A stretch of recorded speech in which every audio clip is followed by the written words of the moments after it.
落雨又有咩好怕喎？Hello，歡迎大家翻嚟超短潛水札記。咁原本今日咧星期日嚟嘅，本來要落水嘅，我要上堂啊，教練都要上堂嘅。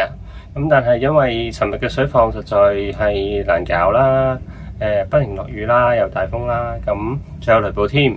咁賽馬會嗰個沙田泳池都有人劈親啦，咁樣。咁所以咧，我嘅教練啦，我嘅師傅啦，都決定要取消咗今日嗰個訓練啦。咁其實一般潛水嘅活動咧，喺今日呢啲情況咧，其實係唔會取消嘅。近年啦，其實大部分潛水船啦，或者潛水嘅活動中心啦，都會係有個指引，就係話如果係3號風球或以上嘅，或者係黑雨嘅，就會取消嗰個當日嘅潛水活動。咁如果唔係呢啲情況下，可能1號波，可能係黃雨紅雨，其實係繼續嘅。而個潛點啊嗰啲可能會有少少改變嘅，咁就視乎係譬如船家啊，或者係你哋個教練去決定嘅。咁呢個係香港一般嘅情況啦。咁而點解我要取消呢？點解我嘅教練要取消呢？原因係因為我哋今次咧學嘅 course 係一啲同電子儀器有關嘅。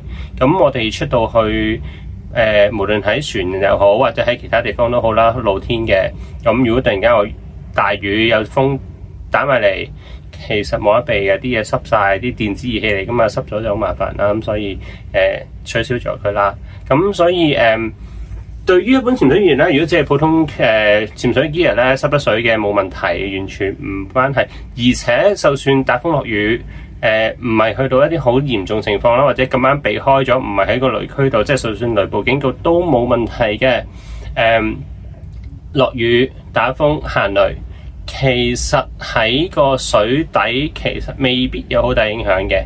咁當然好嚴重嘅時候梗係唔好啦，盡量避免啦。但係主要嘅考慮係你哋個交通，大家個交通問題。譬如我坐車嘅時候落大雨水浸咁啊點咧？出到海隻船就冇嘢遮冇嘢擋，咁又大風又大雨嘅時候，隻船喺度熬，啲人就淋到濕晒咁。都好煩啦，唔好話落到水面，唔好話落水啦。咁所以好多時候咧，喺香港夏天咧係會遇到呢啲取消嘅情況嘅。咁一般嚟講咧，如果係因為天氣取消咧，通常船公司啦或者係潛水中心咧都會補翻俾大家嘅。